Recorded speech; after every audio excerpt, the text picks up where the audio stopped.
Hello everyone, ये आज के दिन का पहला वीडियो है। अगर आपने कल के वीडियोस को नहीं देखा है एंड आप देखना चाहते हो तो जा करके देख सकते हो, आपको चैनल पर मिल जाएगा। सबसे पहली बात, 838 सब्सक्राइबर्स हो चुके हैं, 900 सब्सक्राइबर्स का टारगेट है। जल्दी से सब्सक्राइब करो क्योंकि यार टारगेट है तो जल्दी से हिट करना है हमें, तो सब्सक्राइब करना एंड बेल नोटिफिकेशन जो है उसको प्रेस करके ज़रूर से ऑल पे सेट कर देना। और आगे बढ़ते हैं। इस वीडियो में बात करने वाले हैं कमेंट रिक्वेस्ट के बारे में। तो अगर आपको किसी भी स्टॉक में कोई भी डाउट है, जस्ट आप कमेंट कर सकते हो कि यार मेरा ये स्टॉक है और मुझे इस स्टॉक में ये डाउट है, ये मेरा क्वेश्चन है, और मैं उसके ऊपर एक सेपरेट वीडियो बना दूंगा। यहाँ पे मैं एक चीज़ ऐड ऑन करना चाहूँगा। जैसे सबसे पहले मैं आपको वो कमेंट दिखा देता हूँ। तो इन्होंने जस्ट कमेंट किया हुआ है पैरामाउंट कम्युनिकेशंस। तो ठीक है, मैं उसके ऊपर एक वीडियो तो बना दूंगा। अब मैं ये बोलना चाह रहा हूँ कि अगर आपका कोई भी स्टॉक है, जस्ट सपोज इनका था पैरामाउंट कम्युनिकेशंस, ठीक है, पैरामाउंट कम्युनिकेशंस के बाद इनको मतलब कुछ आप लिखो, जैसे कि इसके बारे में मुझे डिटेल्ड वीडियो चाहिए, या फिर अगर इसका फंडामेंटल अगर आपको जानना है तो वो लिखो, इसका फंडामेंटल एनालिसिस चाहिए मुझे। तो इससे क्या होगा, मैं इसका फंडामेंटल एनालिसिस करूंगा डिटेल में। इससे आपका भी टाइम बचेगा, टू द टॉपिक बातचीत होगी, क्योंकि अगर आपको फंडामेंटल्स जानना होगा तो मैं टेक्निकल्स के बारे में बात नहीं करूंगा, मैं बिजनेस के बारे में बात नहीं करूंगा, तो इससे टाइम भी बचेगा और टू द टॉपिक बात होगा, तो इससे फ़ायदा होगा। तो इसीलिए कहता हूँ, अगर आपको डिटेल वीडियो भी चाहिए तो वो भी लिखो कि मुझे इसका डिटेल्ड एनालिसिस चाहिए। ठीक है, तो ज़रूर से यार ट्राई करना लिखने का, है ना।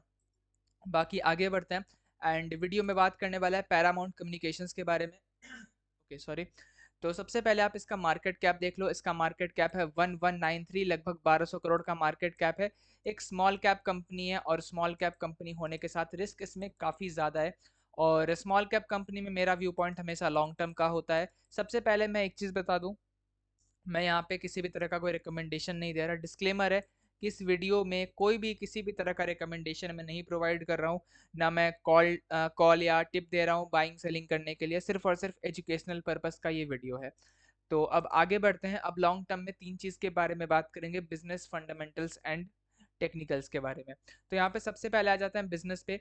तो ओके, सो अब बात कर लेते हैं इसके बिजनेस के बारे में। सबसे पहली चीज़ कि ये काम क्या करती है, ठीक है। तो देख सकते हो कंपनी क्या है, मैन्युफैक्चरिंग करती है किसकी, cables and wires comprising power cables, telecom cables, railway cables, specialised cables. तो मेनली कंपनी क्या करती है, वायर्स एंड केबल्स का मैन्युफैक्चरिंग करती है। और किस तरह के केबल्स, तो देख सकते हो प्रोडक्ट सेगमेंट में पहला तो पावर केबल्स है, जिसमें L T and H T power cables. फिर L T and H T aerial bunch, मैं इमेजेस दिखाऊंगा आपको समझ में आ जाएगा। देन टेलीकॉम में ऑप्टिकल फाइबर केबल हो गया, रेलवेज में सिग्नलिंग केबल हो गया, रेलवे पावर एक्सल हो गया, काउंटर केबल्स हो गए, स्पेशल प्रोडक्ट्स में जैसे पी टी एफ ई, हाँ P T F E and thermocouple cables, then quad cables, fire survival cables, solar cables, अलग अलग तरह के केबल्स है। ईपीसी सर्विसेज में telecom consultancy and EPC, power, railway EPC, और बहुत चीज़ें हैं, आप पढ़ करके देख लेना। तो ये इसके कुछ प्रोडक्ट सेगमेंट है, इन सब चीज़ों में ये काम करती है। और क्लाइंट्स के बारे में बात करें तो यहाँ पे आप देख सकते हो, the company has a prestigious client that include government, institutional and major private sector organisations, मतलब गवर्नमेंट भी है, इंस्टीट्यूशन भी है एंड प्राइवेट सेक्टर भी है। जैसे कि railway, BSNL, RailTel, Tata project limited, Adani renewables, Adani power, L and T, Siemens and others. तो हाँ, काफ़ी अच्छा क्लाइंट बेस है। और रेवेन्यू सेगमेंट के बारे में अगर बात करें तो जैसे मैंने बताया कि पावर केबल बनाती है, टेलीकॉम, रेलवे, डोमेस्टिक, ईपीसी। तो यहाँ पे मतलब कहाँ से कितना रेवेन्यू आता है, तो पावर केबल से देख सकते हो 51% रेवेन्यू आता है। डेटा पहले का है, लगभग 2 साल पहले का, 2 साल से भी ज़्यादा, 2.5 साल हो चुके हैं शायद। तो जो भी है बहुत पहले का डेटा है, बट हाँ जो डेटा अवेलेबल है वही बात करेंगे। क्योंकि यार देखो, अब एग्जैक्ट मतलब एक्यूरेट नहीं चाहिए कि यार मुझे एक्यूरेटली जितना परसेंटेज है मुझे पॉइंट में उतना ही चाहिए, ऐसा नहीं है। जस्ट आपको एक अंदाज़ा चाहिए कि कौन सा सेगमेंट इसका ज़्यादा अच्छा परफॉर्म करता है, किस सेगमेंट से इसका रेवेन्यू ज़्यादा आता है। सबसे पहला, power cable 51% revenue, telecom cable 14% revenue, railway cable 21% revenue, domestic cable 8% revenue and EPC and other जो है सब मिला जुला करके 7% रेवेन्यू। तो यहाँ पे सबसे ज़्यादा जो रेवेन्यू आता है, मोर देन हाफ, ठीक है, रेवेन्यू जितना आता है उसका हाफ से भी ज़्यादा रेवेन्यू पावर केबल से आता है। उसके बाद आता है रेलवे केबल से 21%, उससे थोड़ा कम आता है टेलीकॉम केबल से 14%, देन डोमेस्टिक वायर में 8%, ईपीसी एंड अदर में 7%। ज्योग्राफिकल स्प्लिट के बारे में बात करें तो इंडिया से मतलब डोमेस्टिक का जो इसका रेवेन्यू है वो है 93%, मतलब कंपनी इंडिया में ही ज़्यादातर काम करती है, बाहर उतना नहीं काम करती है। आउटसाइड का रेवेन्यू है 7%।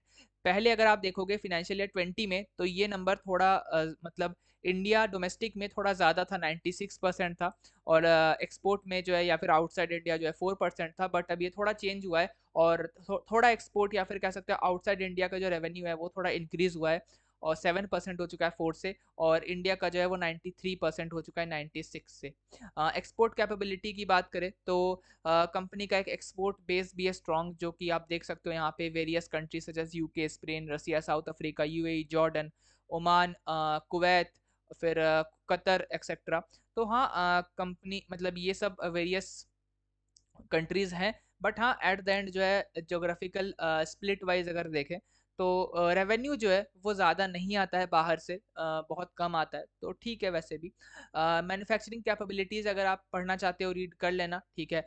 और राजस्थान एंड हरियाणा में इसके प्लांट्स हैं। कैपेक्स के बारे में बात करें तो देख सकते हो यहाँ पे 7.38 करोड़ का कैपिटल एक्सपेंडिचर है for expansion and modernisation of business activities, working capital requirement, ये सब कुछ, R&D एक्सपेंडिचर, ये सब।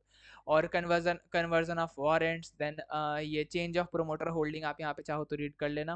प्रोमोटर प्लेज, यहाँ पे इनका कुछ शेयर होल्डिंग प्लेज है, आप देख भी सकते हो यहाँ पे, है ना। 26% के आसपास प्लेज है, ये भी चीज़ें। एंड फोकस के बारे में बात किया गया है कि कंपनी का एक्चुअली फोकस क्या है।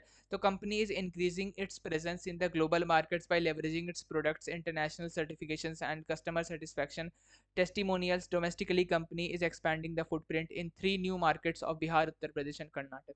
अगर मैं मोटा मोटा आपको बताऊं, एकदम इन शॉर्ट आपको बताऊं, तो देखो कंपनी दोनों जगह पे काम कर रही है, डोमेस्टिक भी काम कर रही है, इंटरनेशनल में भी कंपनी का फोकस है। इंटरनेशनल में क्या फोकस है? इंटरनेशनल में कंपनी क्या कर रही है, ग्लोबल मार्केट में मतलब और बाहर बाहर के कंट्रीज में अपना प्रेजेंस बनाना चाहती है, अपने प्रोडक्ट्स को लेवरेज करके, इंटरनेशनल सर्टिफिकेशंस लेकर के, मतलब यहाँ सर्टिफाइड वहाँ का सर्टिफाइड, ये सब। और जिससे क्या होता है, ट्रस्ट आता है एंड कस्टमर सेटिस्फैक्शन, ये सब कुछ जो भी है। तो ओवरऑल जो है कंपनी बाहर में एक्सपोर्ट भी बढ़ाना चाहती है, इंटरनेशनली भी कंपनी काम करना चाहती है, अपना प्रेजेंस बढ़ाना चाहती है। डोमेस्टिकली अगर बात करें मतलब इंडिया में कंपनी का क्या फोकस है, तो कंपनी जो है अपने फुटप्रिंट एक्सपेंड कर रही है, 3 न्यू मार्केट में एंटर कर रही है, जैसे बिहार, उत्तर प्रदेश एंड कर्नाटक, ये 3 जगह पे ये एंटर कर रही है। तो ये इसका कुछ फोकस है।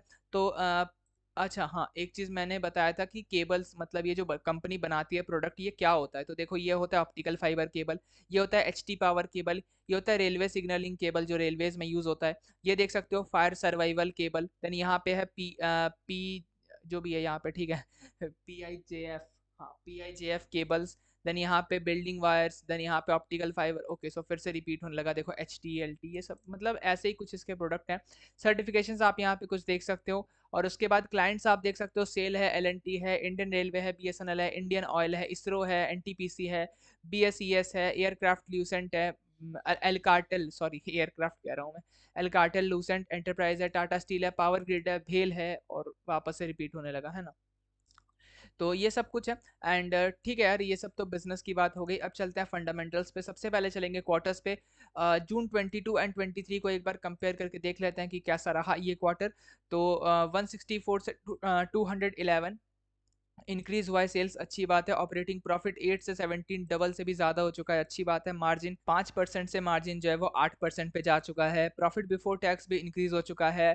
नेट प्रॉफिट जो है वो 7 से 15, मतलब लगभग डबल से भी ज्यादा हो चुका है। ईपीएस यहाँ पे जो है, ईपीएस भी यहाँ पे डबल हो चुका है।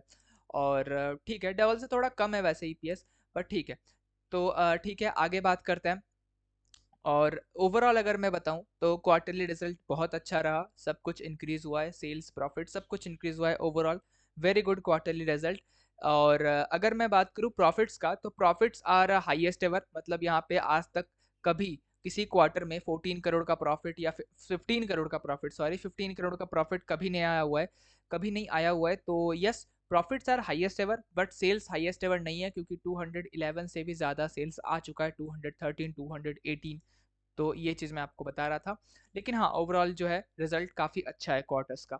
आगे बात करते हैं यहाँ पे प्रॉफिट एंड लॉस के बारे में। तो सेल्स आप देख सकते हो, और यहाँ पे 699, 677, 400, फिर 300, फिर 400, 600। तो मतलब अगर मैं ऊपर ऊपर आपको बताऊं, ऊपर ऊपर नहीं सॉरी, ओवरऑल अगर मैं आपको बताऊं तो कंपनी मुझे पहली बात तो इनकंसिस्टेंट लगी। सवाल आता है क्यों? देखो यहाँ पे 700, अब यहाँ पे आप खुद खोजो कि इस 700 को इसने क्रॉस कब किया। मतलब देखो यार, कंपनी अगर अपने सेल्स में हाइज लगाएगी, मतलब मान लो एक साल उसने 700 से सेल किया, फिर अगले साल उसको टारगेट रखना होगा 800 का, उसके अगले साल 900, फिर 1000। मान लो किसी साल जो है 1000 की जगह 950 हो पाया, नहीं हो पाया ज्यादा, तो अगले साल फिर प्लान होगा कि यार इसको कम से कम ब्रेक करे, जो हाई बना हुआ है इस हाई को ब्रेक करें, है ना। तो उसी तरह से यहाँ पे 2012 में इनका सेल हुआ था 700 का। उसके बाद इसको क्रॉस कब हुआ, मतलब 700 से ज्यादा का सेल कब आया? 2023 में जाकर के आया है, वो भी 796। ठीक है, मतलब यहाँ पे कितने साल हो गए आप खुद काउंट करो। देखो 1 2 3 4 5 6 7 8 9 10 11 12, 12 साल जो है वो हो चुके हैं। और उसके बाद यहाँ पे जो है ये सेल का जो नंबर है वो ब्रेक हुआ है।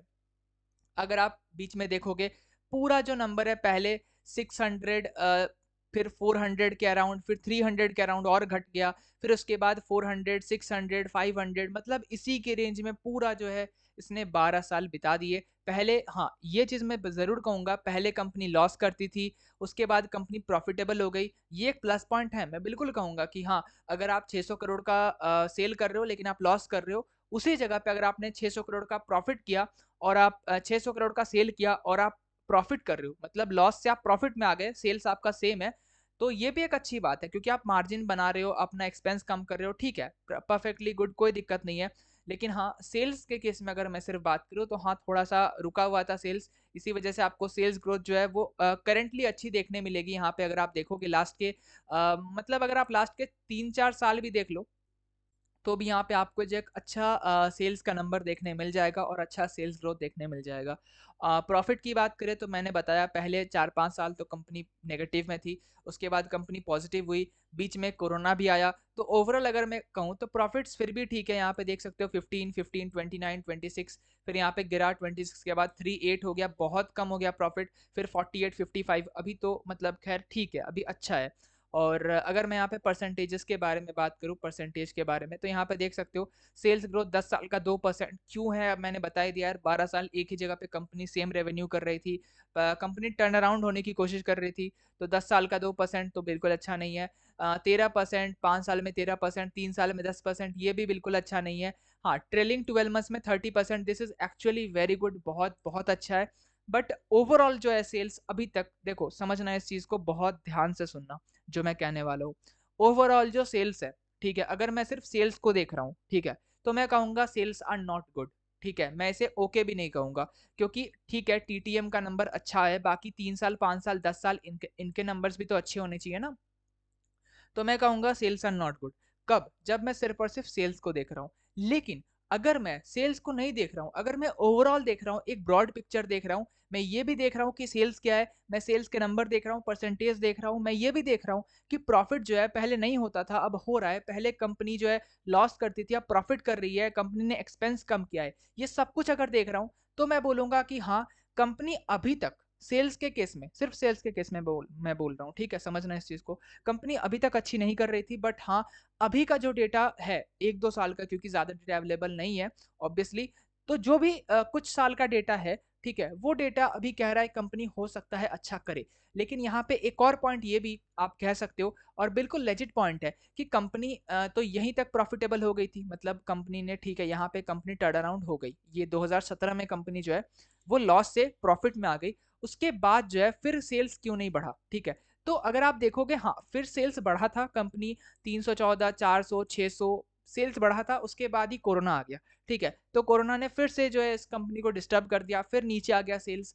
नहीं तो यहाँ से मतलब 614 के बाद ऑब्वियसली मुझे लगता है कि सेल्स और बढ़ता और अच्छा परफॉर्मेंस होता, बट क्योंकि कोरोना आ गया, एंड कोरोना में सभी कंपनीज को प्रॉब्लम हुई थी, और ये तो और छोटी कंपनी है तो प्रॉब्लम होगी ही, इसी वजह से सेल्स फिर से गिर गया, और 3 साल सेल्स गिरा हुआ रहा, उसके बाद फिर से यहाँ पे जो है 2023 से या 22 भी इंक्लूड कर सकते हो, बट हाँ 2023 से फिर अच्छा परफॉर्मेंस देखने मिल रहा है कुछ हद तक।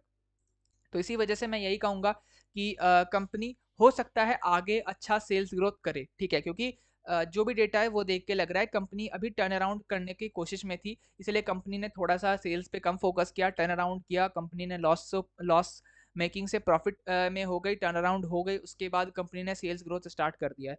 तो हाँ, अगर कंपनी आगे सेल्स ग्रोथ अच्छा करती है तो डेटा अपने आप जो है बदल जाएगा, उसमें कोई टेंशन नहीं है।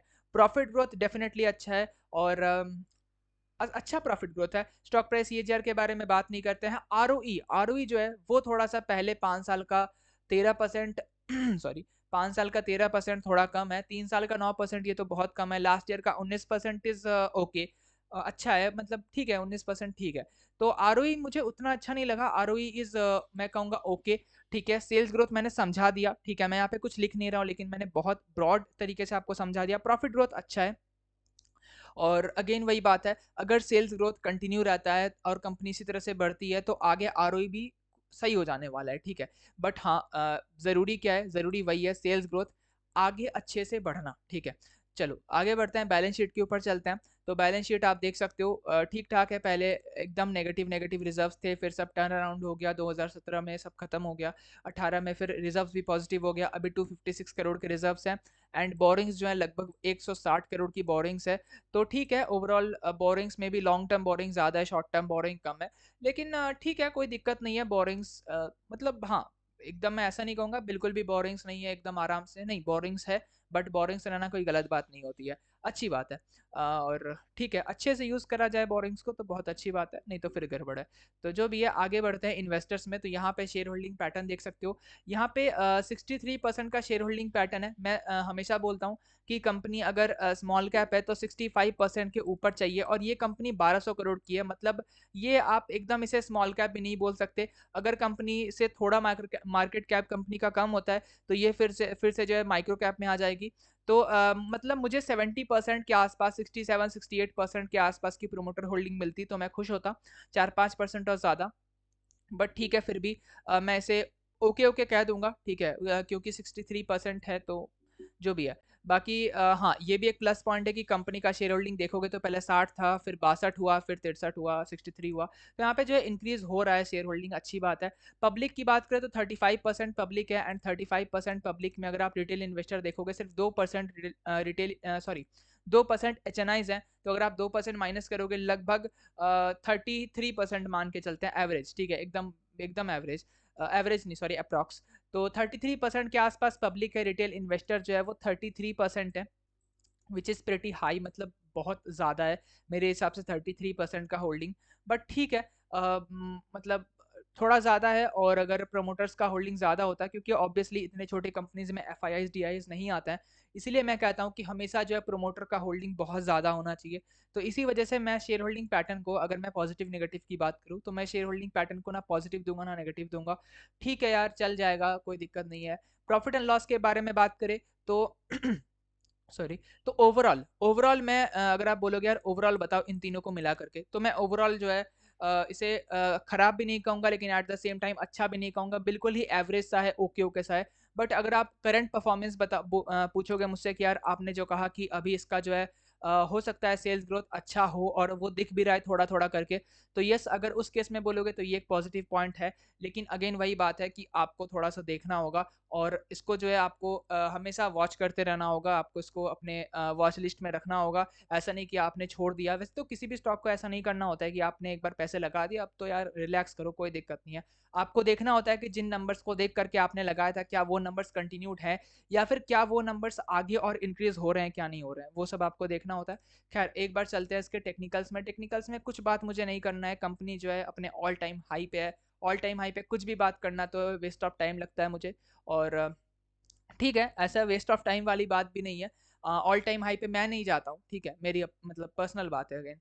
तो रिकमेंडेशन कुछ नहीं है, मैंने अपना व्यू पॉइंट रखा है कि मैं ऑल टाइम हाई पे कुछ नहीं सोचता, सिर्फ और सिर्फ मैं अभी वेट एंड वॉच करूंगा और देखूंगा, बस यही करूंगा। और अगेन मैंने पहले भी काफ़ी बार शायद बताया भी हुआ है कि दो तरह का अप्रोच होता है। एक अप्रोच होता है कि आप पहले इन्वेस्ट करो, बाद में देखो कि रिजल्ट अच्छे आ रहे हैं नहीं आ रहे। एक होता है कि आप पहले रिजल्ट देख लो, अगर रिजल्ट अच्छे आने स्टार्ट हो गए फिर आप इन्वेस्ट करो। तो दो तरीके हैं, आपको जो अच्छा लगे करो। अगेन मेरे तरफ से कोई रिकमेंडेशन नहीं है, ठीक है, बट हाँ, पहले इन्वेस्ट करना एंड बाद में रिजल्ट देखना इज रिस्की, एंड रिस्की है तो रिवॉर्ड भी आपको ज़्यादा मिलेगा उसमें, लेकिन हाँ आप बाद में इन्वेस्ट करोगे, रिजल्ट पहले देखोगे बाद में इन्वेस्ट करोगे तो हाँ आपको रिजल्ट देखने का फीस देना होगा, और आपको थोड़े कम रिटर्न्स बनेंगे, यही है बस, और कुछ नहीं। बाकी मैं कोई रिकमेंडेशन इस वीडियो में नहीं दे रहा हूँ, ना टेक्निकल्स में, ना फंडामेंटल्स में, ना बिजनेस में, कोई रिकमेंडेशन नहीं है स्टॉक बाइंग सेलिंग करने के लिए। आपको जो करना है आप खुद से एनालाइज करो, देखो समझो, उसके बाद करो। और एंड करते हैं वीडियो को यहीं पे। अगर अच्छा लगा लाइक शेयर सब्सक्राइब कर देना। जय Hind and thanks for watching.